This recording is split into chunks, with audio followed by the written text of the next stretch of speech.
You're now listening to Sound Talent Media. Check out more shows at soundtalentmedia.com. Hey, what's up, everyone? I'm Matt McGackie, the vocalist of Cryptopsy and the host of the Vox and Hops Metal Podcast, where I sit down with fellow metal musicians. We talk all about their lives and music while sharing killer craft beers. If you've ever wanted to sneak backstage and share a beer with one of your favorite musicians, well, Vox and Hops is the podcast for you. This week on the podcast, I dropped a killer episode with Kelly Schaefer of Atheist. There is this episode and over 440 other ones to help you enjoy life, metal, and craft beer. So what are you waiting for? It's time to become a Vox and Hops head. Cheers. Hey, what's up, everybody? I hope it's all good. Hope you guys are staying safe out there, and this podcast finds you well.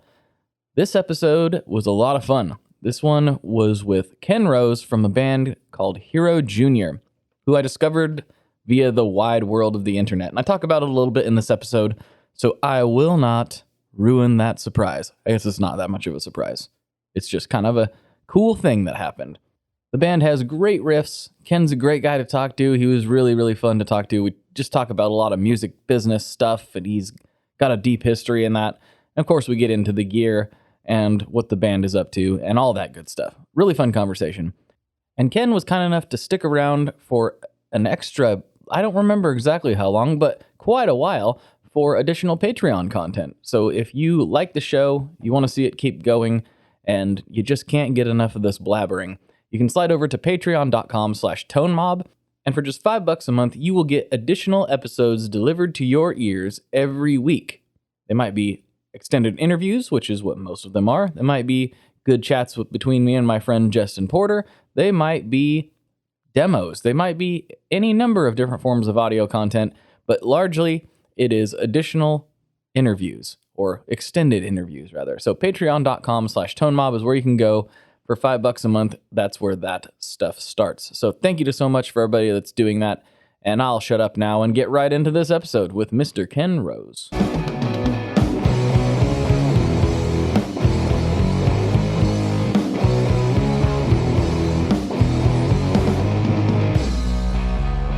Hello, everyone. Welcome back to another episode of the Tone Mob Podcast, the show about guitar tone and the people behind it.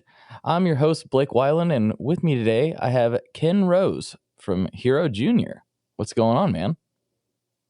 Hey, man. How are you? You know, hanging in there. Good, thank you. Right? Yeah.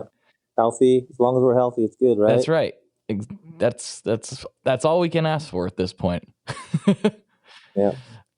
Healthy with good food in the refrigerator, hopefully. Yeah. Basically, yeah. That's where I'm sitting right now, so I cannot complain.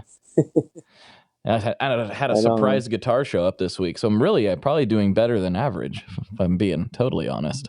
Can't complain. You had a guitar show this week? A guitar show up to the house. Oh, cool. Yeah. Oh, I saw it, the black one, right? Yeah. That was a surprise. I just got an email on Tuesday and from Barry Grisbeck. I think I said his last name correctly. And he's like, "Hey, I sent you a demo guitar." I'm like, okay. Well, thank you. So it's not for keeps, but at least I get to show it some love during quarantine. So I'm doing pretty good. That's cool. Yeah, that's cool. And I got a note saying that Pariah finished my pickups and they're sending them, and I wasn't expecting that for a long time. Nice. Now I'm going to have to find a way to get them put in. Yeah, that is the challenge. I know one of my local techs is basically taking drop-off orders on his porch and sanitizing everything and then working on the guitars, and then you pick it up from the porch and pay him via PayPal. So yeah, that's cool. Yeah. So hopefully there's something like that you can figure out. But oh yeah, I'm going to figure it out for sure, whatever it takes. So before we get into it, you've got a long backstory, and I don't know that my listeners necessarily know about it. So let's start from the beginning, when you started playing guitar and your career, and then what you're doing with the band and all that. Let's fill that all in. Cool. Well, I'll keep it as short and concise as possible. But I think I always was into music. I always wanted to play guitar. Even before I played guitar, I used to play tennis racket in the mirror, like A lot of people probably did. And it's kind of a weird story because I was forced into playing guitar. Well, not forced, but I was with the premise of getting some culture. I had to pick an instrument when I was like 11 years old. And I picked guitar, and I got put in a group guitar lesson at the local park, and I was the only guy in it. I was 11, so I wanted to play sports. And here I was sitting with like 8 girls playing Kumbaya on the guitar, and it was not very fun. And I did it for the year because I had to do it. And the next year, I kind of had the same ultimatum, and I did it again. And it was another group like that. And I just picked guitar because I thought it would be the easiest thing to do. Even though I really loved music, I didn't really equate playing music yet. And then on the third go, I had a guitar teacher that was really awesome. And he also happened to get me high for the first time. And that was pretty much sealed the deal as far as playing guitar. I was, yeah, I mean, I am really thankful that my parents pushed music as an art form on me, and it kind of all came together, when I started listening to 70s British rock and stuff like that. And I just, I started my very first guitar to learn on was an old Echo guitar that was a classical guitar that I had to have steel strings on, and I just murdered my fingers. Oh, yeah. It was brutal. But I had strings on that guitar. It warped the neck within about 3 months because the strings were pulling on the neck so hard. But I loved it, and I had a really cool teacher in Los Angeles where I grew up, in a little music store, and we just would sit in this little room. And if I would learn the music part of the lesson for the first 15 minutes, he had a huge box of songs, and he would let me pick a song each week, and it was really cool. And he was a really great guy. And so I was always, taking lessons. I'm really thankful that I had the opportunity to have some really cool teachers on and off while I was growing up. And yeah, I mean, the next step was just to be in bands. I mean, I always, once I was playing guitar, it's like I wanted to do it with other people. So I had a really cool music program in my high school that afforded me the opportunity to play with a lot of different people, and had a lot of different bands through high school, played some school dances, stuff like that. But I always got thrown out of the cover bands I tried to be in because I just was not able to play other people's stuff note for note. Like, I always wanted to do it my way. I always wanted to write my own solos or just improvisation. And it just didn't work with being in a Los Angeles cover band because, the good bands were getting good money to play things exactly like they were on the record. And I completely failed at that. I mean, big time. So that was kind of a blessing and a curse. And I continued to play in a bunch of bands. And then somebody at BMI, which is the, songwriting collection agency in Los Angeles, suggested that I should try writing songs. And that just brought me in a whole new area where I was playing guitar still, but not in a band. And I felt like I had more, I don't know, I had more of an outlet for what I wanted to do without 4 other people that maybe were great musicians, but not great songwriters trying to get involved in the songwriting. And I just kind of naturally went towards songwriting and producing, which I ended up doing for a while, always playing guitar. And then after that, let's see. So then I moved to Europe as a songwriter and a producer, and I lived in Munich, I lived in London. I traveled throughout Europe writing songs and producing artists. But I always was missing, like, I'm a huge rock fan, and I think it's really hard to analyze what it is about rock music, but there was just something that touched me really deep besides the music. Maybe the honesty, the emotion, just the energy between the performers and the crowd. And I always wanted that, but I also kind of knew in the back of my mind that if I was going to be in a rock band, I wanted to be in a real kick-ass band that was, that had that same thing when I played that I felt when I listened to the people that I like, like all Led Zeppelin and Sabbath and Hendrix, Nirvana, the classic rock bands, the grunge bands. I was really into the Seattle grunge band scene.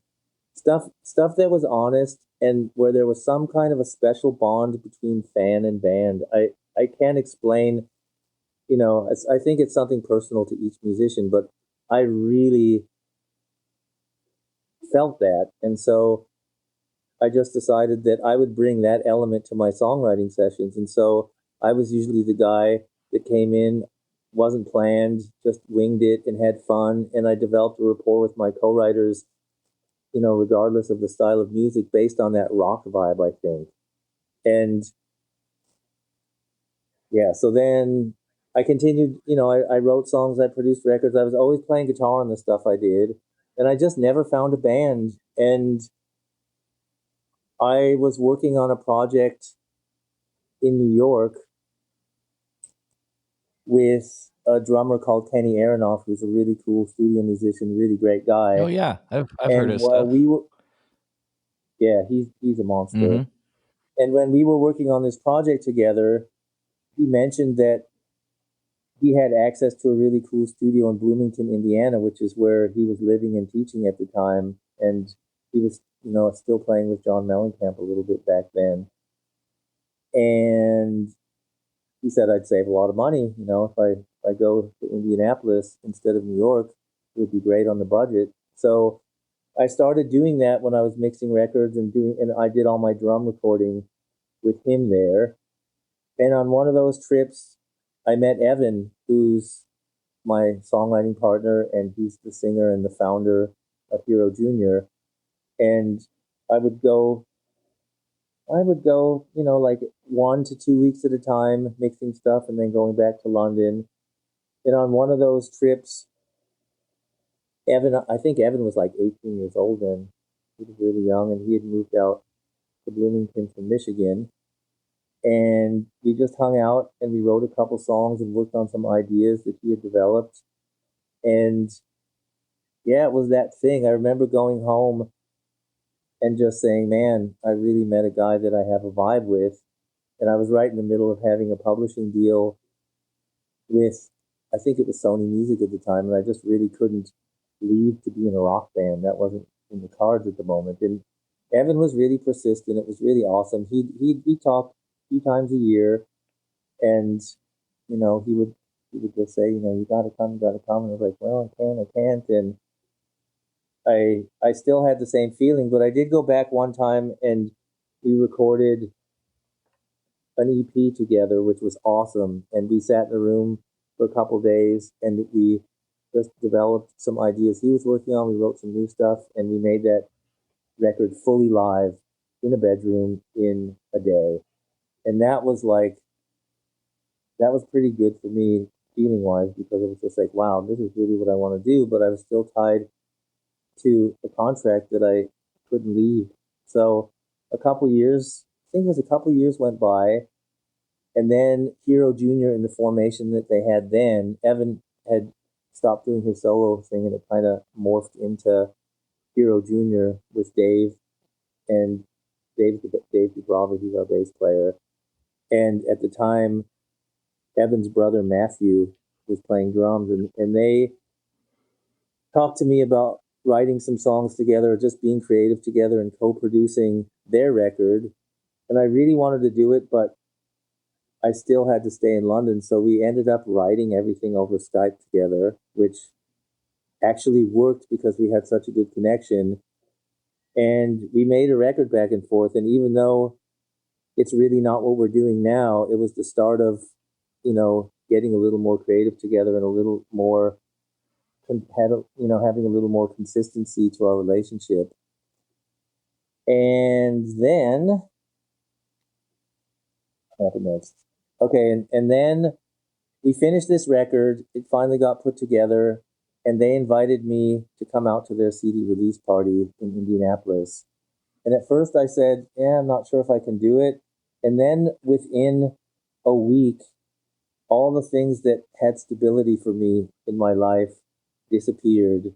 I decided not to have a publishing deal anymore. The studio that I had in London was switching owners, and I didn't have a studio.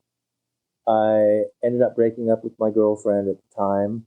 And it was just like all of a sudden, I was like, whoa. And then Evan called again to bug me to come play at their CD release party. So I thought, all right, Might as well. well, I just thought, and too, it's like, whoa, someone's hammering on my door to get me to go and do this. So I really just followed my instinct, and I really didn't want to go back to America. I mean, I had really enjoyed living in Europe, and just even going back for a week, it's like, but I did it. And as soon as I got to the airport, Dave picked me up at the airport. We drove to get an amp for me to use. We went to rehearsal. Those guys were all set up, ready to go, totally organized, like clockwork, and it was amazing. Like there was a vibe that just it was awesome. So we did the show, and it was great. And I ended up just staying, and that was it. And that was eight years ago now. It was 2012, and so I just went home for a week to pack up my stuff and put it in storage in London, and we've been on the road pretty much ever since until now, where we have to stay at home. Right. So, I mean, there's a lot of stuff in between, but that's a good 10-minute version pretty much of how we got there. And it was all about the music and the rock vibe and the honesty, the feeling, just all the things that I ever wanted kind of happened, when Evan and I met, and then when we got together as a band. And we've been through a couple drummers since then, and now we've got Ryan Keyes, who is the guy that was meant to be in this band from day one. And it's like really, it's great. It feels like home. We're really not only compatible musically, but we're really like a family together. And I think you really need that if you're in a band.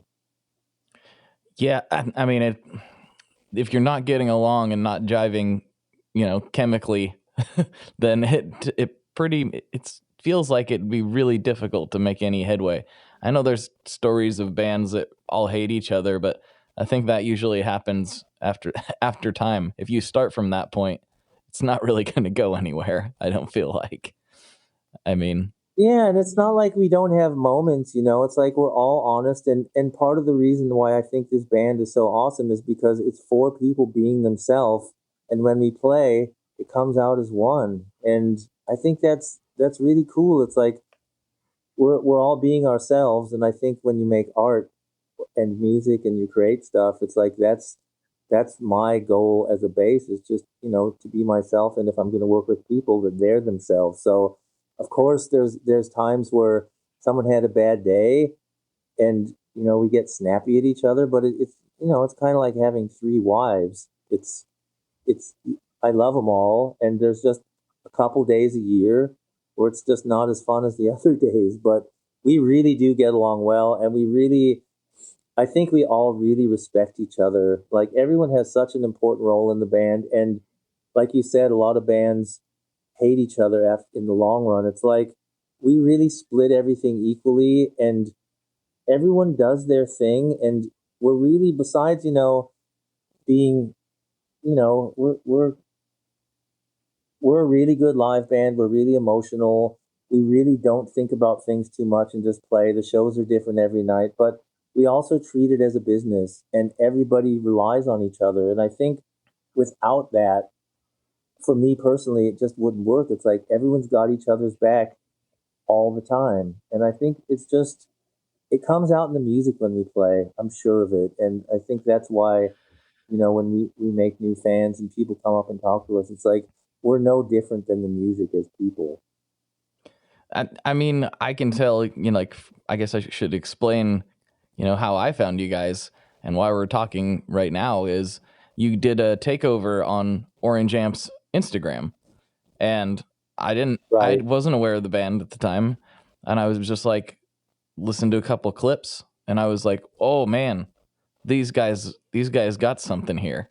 Like they've got some sick riffs and it sounds really good. I was just like really into it.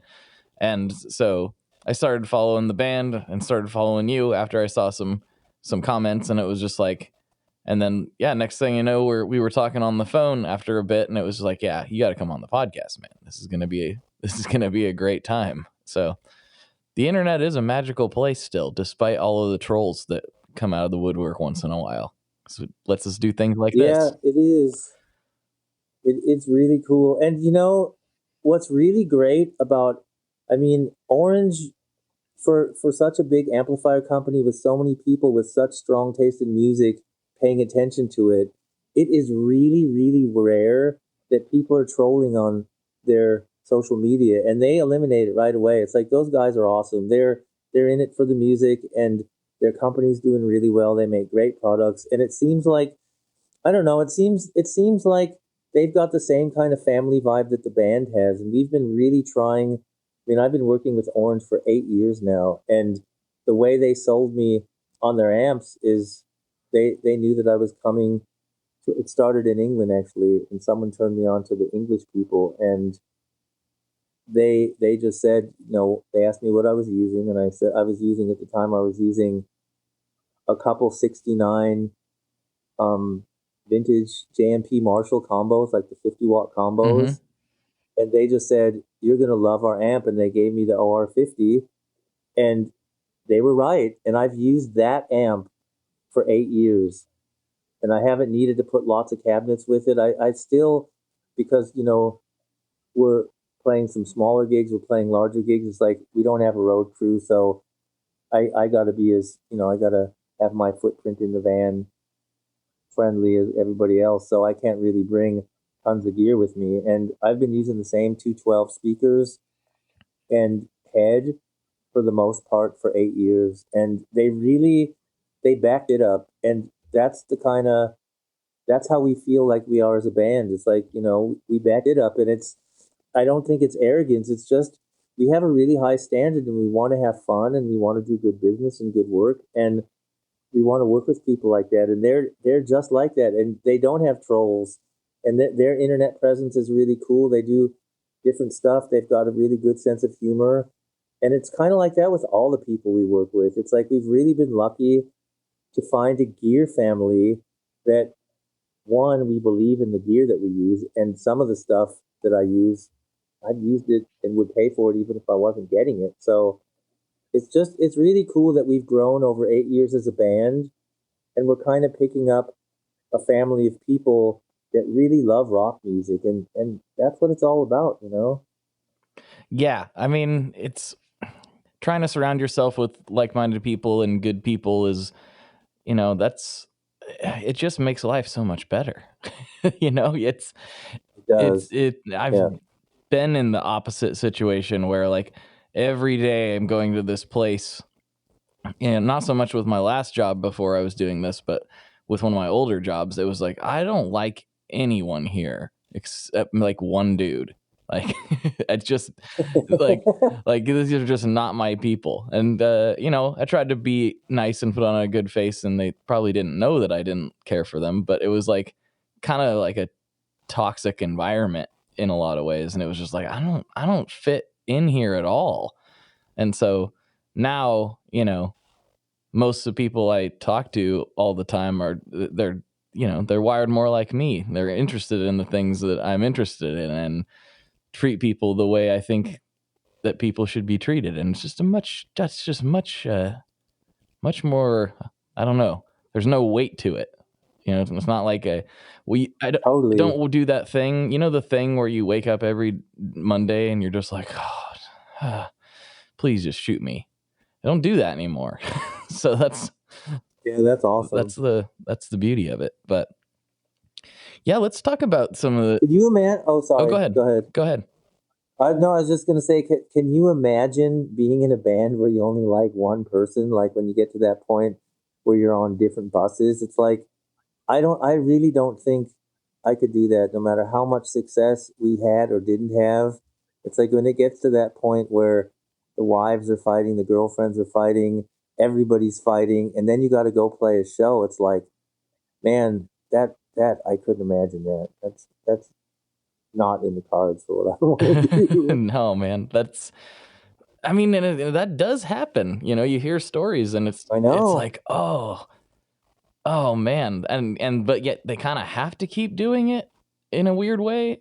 I don't know. It's a scary thought that is the way some bands operate. That would be not good. And there's a difference between, I think, that kind of not getting along and like I heard a really great interview that Dean Del Rey did with Brad Whitford of Aerosmith. Mm-hmm. And did you hear that one? Mm-mm. Oh, it's really cool. And it's like, those guys have been together longer than most marriages and they love each other. So they could talk shit about each other and it's just like part of a daily routine. But that's a great interview about about a band that's been together for a long time and that they keep going and they've been through so many experiences together. And to hear him talk about it, there's so much love, but at the same time, it's like, God, I've been with these guys for 50 years. Fuck this shit. And but it's really, it's all in love, there's no bad vibe involved. It's just that's the kind of band where, it would be great to have a band that really grows and navigates life together and navigates music together and still respects each other and still gets on stage and really has a great time. Yeah, exactly. I mean, that's the best. And then you can see examples of that. I don't think most bands who hate each other can even exist and do and continue to produce. I don't think that's really even doable. I don't think you can create an environment like that at least not at your best. I wouldn't imagine that that's doable. Yeah, I couldn't either. I think it's doable when you're looking at the financial side of it, when there's four people that need to just keep going in their lifestyle, and the only thing that works is when they're together. I think there's a lot of bands where they're great bands and then they do solo records and no one really cares. Right. And so their only way to make income is to just sweat it out with four dudes in the same room. And it's like, I mean, it must be horrible. Yeah, totally. We're not like that. We're awesome. I mean, it's really, I'm so glad that I'm in a band where I could really just say, hey, I love what we do. It's great. If you're a fan of rock music, there's a really good chance that you're going to feel the same thing I do. And I think, man, I've waited for that. So it feels, good to be a part of that. That's awesome. That's really cool. It's cool you discovered us that way. That's awesome. We've met a lot of people through the internet, especially in the last few weeks, because we were really lucky to have been testing out ways of recording our rehearsals live, and we've been recording our new album live in the living room. And we're doing everything live. So the last rehearsal before breakdown, he turned on a camera and shot it. So people have been able to see us live just from the living room. And the response has been, it's really cool because there's no middlemen involved now. It's like, you don't need to count on an agent to get you a show. You don't need to count on a bigger band bringing you on tour. It's like, it's us and the people. And I think you really can't bullshit rock fans. They really react to what makes them feel good. And so it's been it's probably the best thing about all of this, because it sucks that people are suffering in their fear and sickness. But in terms of just the musical part and the creative part, it's one of the first times, except being on bigger tours, that we've actually got to reach our fan base right there with nobody deciding if they're going to see us or not. And that's amazing. Right. Yeah, I mean, that is the power of the internet. I mean, that the internet makes this show possible. It's the only, I never in a million years imagined that this would be, at some point I obviously imagined it, but like when I was in high school, I wasn't like, I'm going to be talking to guitar people about guitar stuff on the internet for a living. Like I didn't think that was going to be a thing. And I'm really glad that it is. And hopefully we can continue to keep this pirate ship going. We'll see. Yeah, no, it's awesome. I mean, we, as a band, I would say we listen to podcasts 98% of the time on tour. And we've really, it's just been something that we've always done, because I guess, for us, we make music all the time. And so it's just really nice listening to other people share their experiences, especially comedians. I mean, we have a real close affinity with comedians, and it's even harder than music. You're on your own out trying to make people laugh for a living. Oh, man. You're traveling and you go through all that a band goes through, but you don't have 3 other people to do it with. I mean, that is brutal. Totally.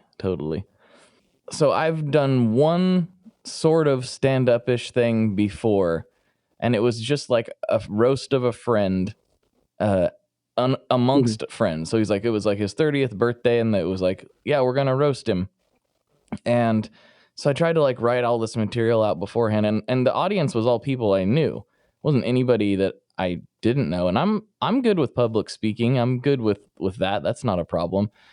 But man, trying to make people laugh, even people that you know, and just bombing, because I was horrible. It was not funny. It was not good at all. And as a job, dude. Oh, as a job. man. I was like nervous. and again, those were all people I know. I can't imagine getting up in a crowd of strangers and like trying to make them laugh.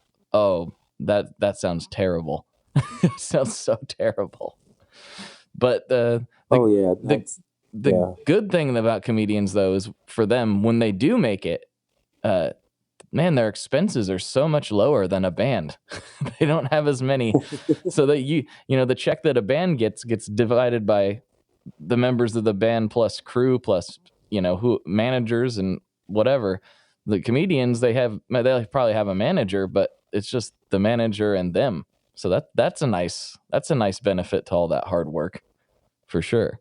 Yeah, it is really, it's such hard. I mean, I've never done it and I don't want to do it, but the people that I follow and watch do it, I mean, it's really amazing. There's so much time. I mean, it's really reminds me of music in so many ways, not just the struggle, but the timing and the rapport with the audience. And I mean, but doing it yourself as one person, knowing that's not for me. But it's amazing. Comedy's actually, in my opinion, more rock and roll than music at the moment. Comedy is so cool right now. Yeah, it's really going crazy. I don't follow it as closely as some people do, but it's pretty bananas what comedians are able to do right now. It's pretty impressive. I mean, we got comedians interviewing presidents and and presidential candidates on their podcasts now. Who would have thought that was ever going to be a thing? That is just crazy. I know. Well, let's get into some gear stuff, because supposedly this is a gear podcast. I don't know. Maybe it isn't anymore. Maybe I need to change the name. Who knows? But that's right. You know more about gear than me, so just lead me. I'm not a gear guy, but I can talk about what I do for sure. I would. Yeah, that's what I want to know. I want to know what you have. What are your preferences? What's your rig look like? You talked about the orange, but what about the rest of it? So yeah, I mean, amp-wise, I've been using the OR50 and the PPC T12 cabinet. That's been my main rig with Hero Jr. And I've also used a Rock Reverb Mark III 50 watt, which is also a great amp. I just think for Hero Jr., my favorite amp is the OR50. It just does something with my guitar. I'm playing a 1972 Les Paul. It's a deluxe with the factory mod to turn it into a standard. Back in 1972, you had the option to put the T-top pickups in, and so it was done in the factory. So I've got that. It's in very well-used shape, but I've been playing that guitar as my sole guitar in Hero Jr. because I just haven't found anything until a couple months ago. I found another Les Paul. I started working with Gibson, another company that's absolutely amazing as far as the family vibe. And, you know, for such a big and well-known company to have such a personal family vibe to it, it's cool. And kind of like with Orange, you know, they said, we're going to find you a guitar that you like playing as much as your old one. And so I've got a 1960 custom shop reissue Les Paul standard that is really awesome. And, you know, it's almost like getting a new girlfriend somehow, because I've been playing my guitar for such a long time. That I have other guitars, but the Les Paul is my favorite. But I've really made it a point to play this one all the time until it starts, you know, becoming a mainstay. And so far, it's really great. So those are the two guitars that I'm using right now. I don't use a lot of pedals. I mean, I have a lot of pedals, but I would say 5% of our show or even less has pedals in it. But just for, special touches, I've got a Memory Man from, I think it's like an early 80s one. Mm-hmm. It's really good. It's like the first years where they put the 24-volt power in. Okay. I couldn't tell you exactly what year it is, but I would say it's late 70s, early 80s. I really love that because it's got a special modulation chorus vibrato after delay, which is really cool that I like. I've got a vintage MXR Phase 90, which is it's the Jimmy Page one. And Jimmy Page is really, I guess if I was going to say I have a hero, he's definitely the guy that's responsible for me continuing with music. I just love his production, guitar playing and everything. And so I've got a Phase 90, like a 70s. I use a Russian Big Muff from 90s when they did that reissue. I love that one. That's another one that's really, I get a lot of pedals from different people wanting me to try their pedals. And that's one that I tell everyone, man, all the pedals that I've gotten are really good from people, but nothing responds with the orange stuff like that because I kind of have my overdrive already going just through the amp. It's broken up already just with no effects. And so when I put the Big Muff on it, almost every other fuzz bottoms out and that one doesn't. And I've had that since it came out. I've had that one and I love it. So that's on my rig. And then as far as new stuff goes, I use real Echoplexes, but obviously that sucks for live. Right. Because of just the maintenance. Well, I mean, I would do it if I had a tech, but we can't afford that right now. So, and what's really cool is Jim Dunlop got me their version of the Echoplex that has a tap button on it. And I got to say that thing really kills it. It's super simple. It's got some of the characteristics that the Echoplex has. It's a small footprint. It's got the tap on it, which is pretty helpful. Because when I'm playing, I really kind of go somewhere else. So I kind of space out a little bit. And if things go wrong, I'm not going to like bending down and turning dials on my pedal. So it's great that it has a tap.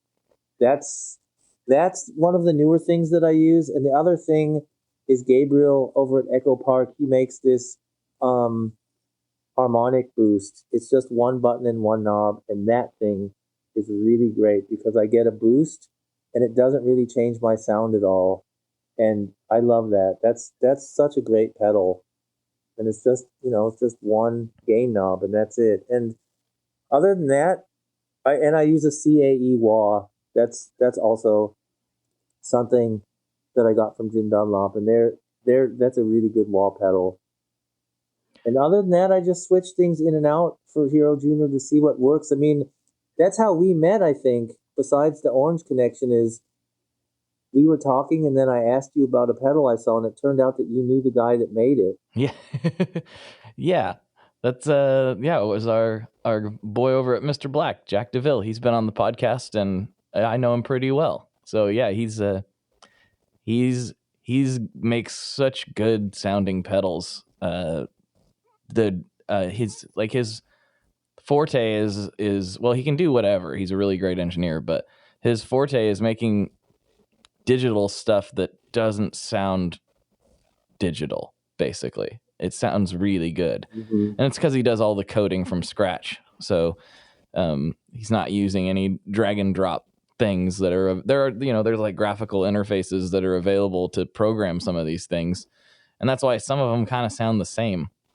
But the guys that really know coding can develop their own algorithms from scratch, and that's why they don't sound like other things, which is what he's really good at. So yeah, I mean, I can't wait to meet him sometime because he actually makes two things that I have the originals of that I have never heard anything close to, because I think he also does that big gray Roland chorus vibrato unit. He does one of those, right? Yeah. And that's my he's got a favorite. and he does those in stereo too, which is really, that's where they really shine, is if you can run a stereo rig, which is, I know it's kind of hard to do for a lot of people, but if you can, it's like game changer with his stuff anyway. Like the Tape X2 in stereo, I could just play that for hours.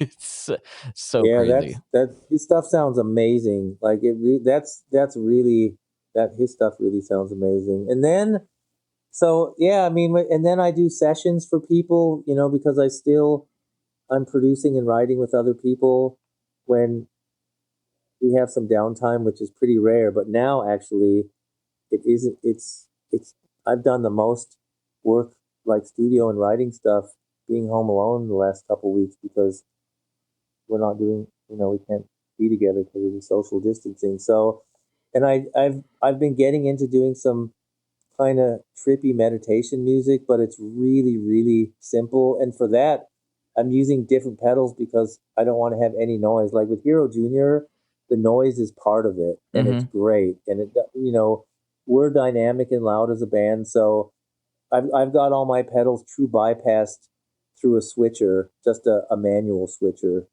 I don't even know what kind it is. It's something that's made in Canada. It's actually really, really good. It's just a big, thick steel box with switches on it. I got it a long time ago. I don't even know who makes it, but it's great. But for the other stuff, like the studio stuff, obviously I got to have a little bit less noise, especially if it's, you know, pop or R&B stuff. So for that, I've still been using my old Line 6 green delay box, which is really good. I mean, it doesn't work for Hero Jr., but that's a great box. And I've been using that together with the Orange makes a really cool compressor. It's called a compressor. And that's something that I would never use in Hero Jr. again because it's too controlling of the sound. But in the studio, it's killer because I can actually go to tape with a compressor and not have to use something in the rack, which is really nice. I always print my effects always, so it's really nice if I'm using effects in a clean situation that I can control the compression on my pedal board, and that is a really good compressor. And then I'm using on that pedal board the Jim Dunlop, the green Muff Fuzz. They've got a big one and little one. They're both awesome. Like when I'm going through a clean amp, it's a lot different what pedal choices I can use because when I go through my OR50 or the RV3 50 watt that I use, like I've already got enough overdrive on there that a lot of other overdrive or harmonic pedals just don't work well with it. But when I'm using a clean amp on the sessions, like most of the session stuff, I'm using the clean channel on the Rocker Verb, or I've got a dual terror, and that's another awesome amp. I'm just using that through a 112 speaker, and so there's more choice of fuzzes and distortions and things that I can do to manipulate the sound that I wouldn't be able to do with Hero Jr. And I mean, it's not. I still prefer just going straight in like I do with the band, but it is fun to fool around with sounds, and so there's all kinds. Those what else am I using? KHDK, they have a really cool, it's called the Ghoul Junior. Have you heard of that one? I haven't. I know the brand, but I don't know that pedal. That's a really cool, it's more just, I mean, I don't really know what it does, but it just adds something cool. If I put that after a distortion box, it gives it a little bit of a boost, and it does something in the high end a little bit, gives it a little more sustain. That's a cool pedal. And yeah, that's about it. I mean, you know, every now and then I'll find something that I like, but mostly I stick with the older stuff. And I play an Ebo on some songs. I really like that. That's a cool thing to have. The other thing that's been a pretty good game changer for both Evan and myself in the band is we switched over to DR strings. And I mean, I've paid attention to strings a little bit, but mainly, you know, it hasn't been a big deal. And we did some shows with Jared James Nichols at the end of last summer or sometime, and he just, he was going on and on about how great these strings were, and finally I tried them, and it's like both Evan and I, they last longer, and I used to change my strings every show because I sweat a lot, and these just, for whatever reason, and they're not coated, they're just the normal. I use the blue strings, and Evan uses, I don't know, the red ones, whatever the red ones are. And they're amazing, and they make my guitar sound way better.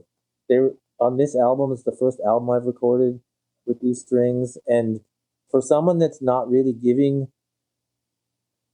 a bunch of, thought to strings, like I'm using these strings, and it's like they sustain better, they ring better.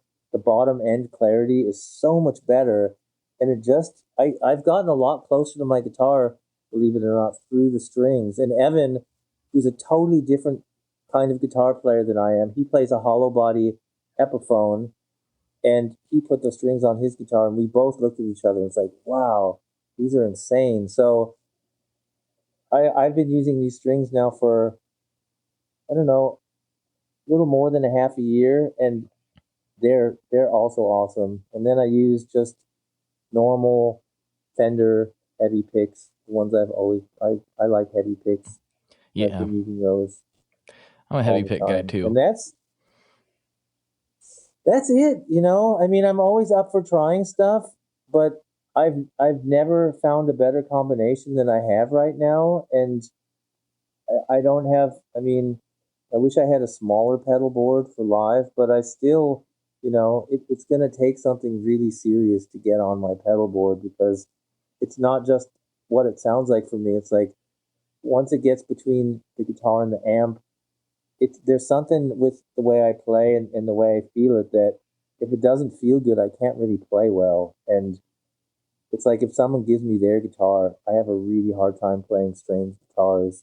It's just, yeah, it's weird. It's kind of like the way I didn't fit in a cover band. Yeah. I need my guitar. Yeah, I can understand and then acoustic guitar. Oh, sorry. No, go ahead.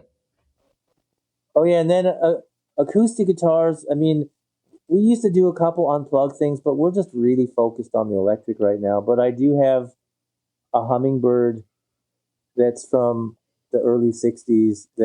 I've had that for a long time. It has a really cool story behind it too, because when I was living in Germany, I was on tour with a band that I was producing, and I was playing guitar with the artist, and we did a bunch of television shows. And I had a really cool Guild jumbo guitar from the '70s. It was, I think it was like an F65 it was called, or something like that, but it was huge. And it was one of these guitars where if you were in a good studio and you stood 20 feet in front of it, you could feel the bottom end in your chest. It was a great guitar.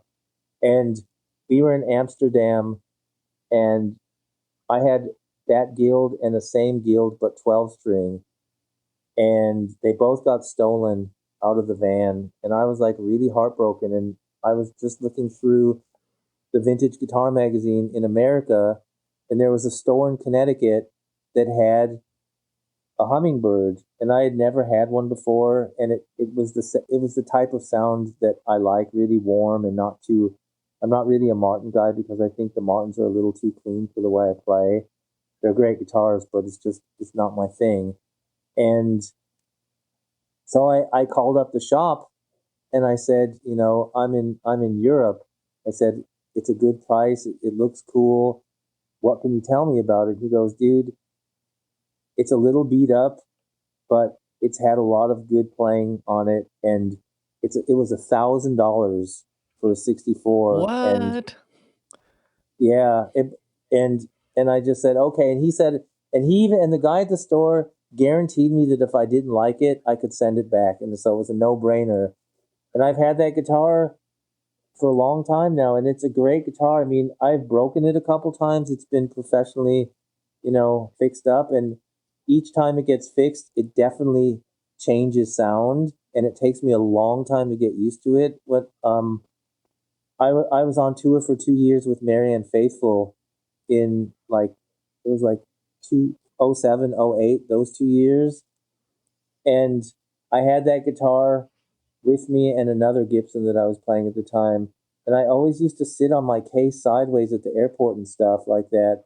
And I didn't realize that every time I sat on it, like it was a great case, but I didn't realize that I was slowly getting rid of the braces in the guitar when I was sitting on it. Oh, And then there was one day where yeah, I mean, that's me.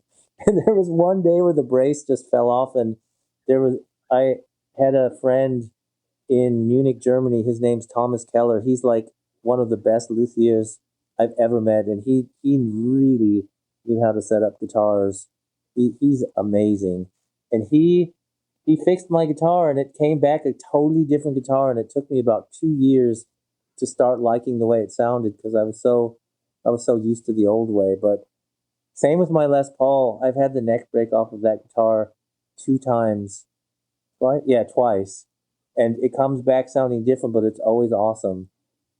And I don't know, they must be special guitars. But yeah, I'm going to start looking at some new acoustics because the new Gibson acoustics look awesome.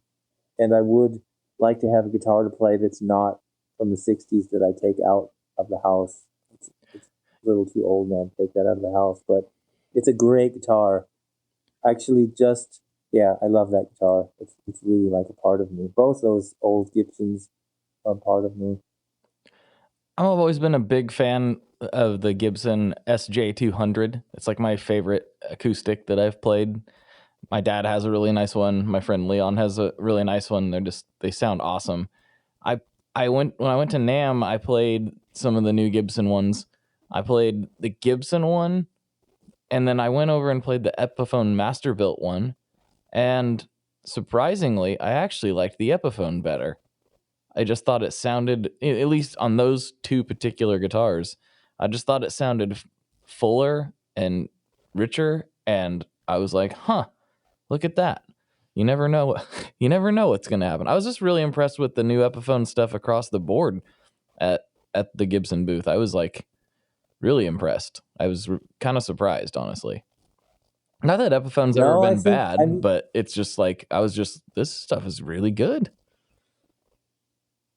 Yeah, what's really cool is that Evan from Hero Jr., he plays the Sheridan too, and he's been playing that as long as I've been playing my Gibson. Like that's part of our sound, which is really interesting because he plays a hollow body through a PV amp, and I'm playing my Les Paul through the orange. And there's something every time that we've veered away from that combination, so far we haven't found anything that works like that because it sounds like it's one guitar because we're recording live. We have it like we play. It's like I'm always panned hard right, he's always panned hard left, and that's the way we record. Drums in mono and bass in mono and vocals like right up in center. So you can really hear the 2 guitars. And there's sometimes when we're playing rhythms together and licks together where it just sounds like one guitar. And between the 2 sounds that we have, it's really perfect. We just have a bond when we play together that's, even though we come from totally different places and we're different, we have the same connection with our playing. And so there's a lot of times it sounds like one guitar. And his Sheridan, it's great. He just got a new one from Epiphone. They're also another company that's really cool. And I think that Gibson and Epiphone are really doing something different now in the last few years than they did before. It's the instruments. I mean, I'm just really picky because if it doesn't feel good, I just can't do anything with it. And the instruments that I've had in my hands, they really feel a lot more like the older ones somehow. Don't know how to explain it, but yeah, the J200, that's a killer guitar. And I've heard a lot of great things about the Masterbuilt stuff. I haven't played it yet, but everybody says they're really, really good. Yeah, they're killing it over there right now. At least in my opinion, I thought it was great. Have you been there for the factory tour? I did the factory tour in Memphis, but that's some other stuff. That's where they build I can't remember what they build there. That's not at other. I think it's where they do a lot of hollow bodies. like the ES335s and stuff. I think that's the main focus over there. I can't remember. It was a few years ago, but it was a cool tour. It was really interesting. That's amazing. You should try to do the Nashville one if you can. It was really great to just see the history. You could really feel it. It was really cool. They have some of the same machinery from Kalamazoo there, and it just like you're just in this huge bunch of spaces, and you can just feel that everyone's on the same team there. It is really super cool. So we're getting close to the end of the episode here, and I got a couple classic questions to wrap this thing up. But before I do that, this is kind of your chance to, say anything you want to say. If you got to get something off your chest, or if you want to plug something, or this is your moment. This is like my Hot Ones moment. Yep. Well, all I can do is invite everybody that's listening to check out the band, because it's what I really believe in, and we all really believe in it, and we've really sacrificed. Well, I don't know if sacrifice is the right word, but we've all put everything that we've got into the band. So we've got our Instagram at Hero Junior, HeroJr. We've got YouTube channel is Hero Junior Official. We've got website HeroJuniorMusic.com, and Facebook at Hero Junior Music. And check out Orange. We have a lot of stuff that Orange posts. They've been really supportive at Orange's Instagram.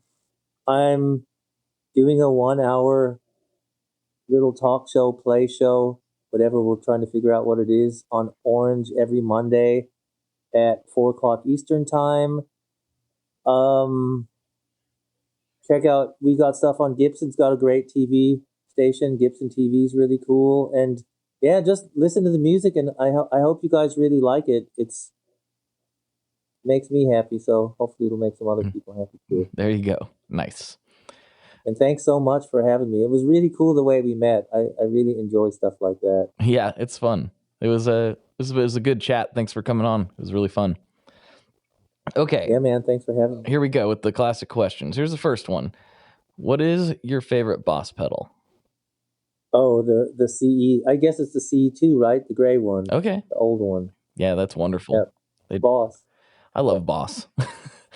I wish they would sponsor the they podcast, actually, but hey, I love them anyway. I mean, I've been using the same Boss tuner for over 15 years. So many gigs, over 1,000 gigs, more even. Evan too. The Boss is, their stuff is really good, and it works. It doesn't break. All right, this is the one where it generates some controversy. This is the hot question. So, what kind of pizza do you like? Oh man, simple, because I'm mostly vegetarian. So I'm just gonna say cheese and spinach, onions and peppers. How about your crust? What do you like your crust thickness at? Thin crust, medium cooked, not burnt, but not white. Gotcha. Well, that's hard to argue with, really. That sounds pretty good. Where's the controversy? What's created the most controversy? Oh, well, there's kind of this thing that, so to back up a little bit, the listeners already know this, so they're probably tuning out. But I've never liked pineapple.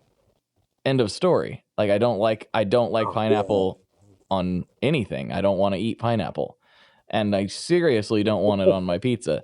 So, back in 2015 or whatever, when this podcast started, I was saying I don't like pineapple on my pizza. And then the internet, I didn't start this. That's not what I'm saying. But somehow it became a thing to not like pineapple on your pizza. And so, there's all these memes about it and blah, blah, blah, blah, blah. So the pineapple, whether or not they like it on their pizza, that is the source of controversy generally. Or that, right on. Or people who really like Chicago style pizza, and then people who like New York style pizza are like, it's not pizza. That there's some controversy there, that kind of thing. Gotcha. Chicago pizza's good. I mean, my girlfriend lives in Chicago. I like Chicago pizza, but it's not the same as New York pizza. I'll put my vote in for New York pizza, and definitely no pineapple. I think you should even have a shirt that says no pineapple. Well, so you're doing good then. Yeah, I tend to be a New York pizza fan. I have recently had some Chicago pizza. A listener, John, thanks man, sent me a frozen one from Chicago that's like half cooked and then you finish it off yourself. While Oh, cool. it was really good, but it's like I kind of consider it the same thing as like it's a pizza cousin. It's like a calzone is not a pizza, obviously. It's a calzone, but it's kind of pizza-ish. Like that's where I stand on it. Like it's a good thing, and when you're craving it, it's the only thing that'll do. But it's not really what I think if you of. eat too much Chicago pizza, it doesn't feel good. Like that stuff's gonna hang around for a while. It's a bomb for sure. All right, man. Let's wrap this thing up. Thanks so much for coming on. Yeah, thanks for having me, man. It was really fun. Right on. So for Ken, this is Blake, and as always, folks, good luck and good tones. All right, folks, that was a good time. That man is a delight to talk to. And seriously, go check his band out. The riffs are strong with this band, and so are the tones. In fact, like that's what brought this whole thing together, as you now have heard. I was like, this is a sick band, and I started following him, and next thing you know, here they are on the pod. Well, here he is on the podcast. And he's also on the Patreon section. I know I talked about it at the top, but real quick, just go to patreon.com/tonemob, and you can hear the rest of this conversation that we had, which was quite lengthy and quite interesting. At least it was for me. So anyway, if you can't do that, I totally understand. It's crazy times out there for everybody. But if you could just share this with a friend, share it with somebody you think would enjoy it, whether they play guitar or not, doesn't really matter. If you think somebody would enjoy these conversations, share this podcast with them and say, hey, this is for you. Because that's how I find most of the podcasts that I really love. So anyway, I know you've got other stuff to do, other things to check out, but thanks so much for putting me in your ears today, and I'll be back with you a little bit later. Might not be next week, might be sooner, but it'll be at least by next week. We'll see. I gotta check the backlog. All right, everybody, later. One last thing before we totally sign off here, I just want to remind you that if you do any shopping at Stringjoy, that's Stringjoy guitar strings made in Nashville, that will help me out as well. As I've said for years, I'm heavily involved in that company, and I really do think they're making the best products on the market.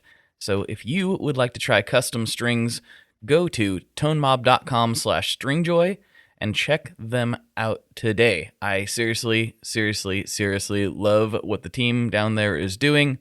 I help them out with all kinds of things, and by you supporting them, you are also supporting me as well. And hey, you need some strings, so why not get some custom strings just for your guitar and playing style? Again, the link for that is tonemob.com/stringjoy, and that will take you right to their website, and you can do all your shopping through there, and that will help everyone involved out. So thank you very much. Talk to you next time. We are brought to you by the wonderful folks at Gun Street Wiring Shop. Yes, Gun Street Wiring Shop. I've talked about them before. I used to say based out of Bend, Oregon, but guess what? Sean moved to my neck of the woods. Sean's in Portland. Sean is awesome and has helped me with a bunch of stuff lately. And if you have wiring needs for your guitar, he can help you too. If you want to get weird with it, he can get weird. If you just need to spruce things up a little bit, there's your guy. He takes all the guesswork out of doing your guitar wiring, and he makes it simple, and his customer service is top-notch, and I can't say enough good things about Gun Street as a company. I really respect Sean and what he's all about, and the product is top-notch. I've got 3 different guitars that now have Gun Street harnesses in them, and I could not be happier. So go to gunstreetwiringshop.com and check them out.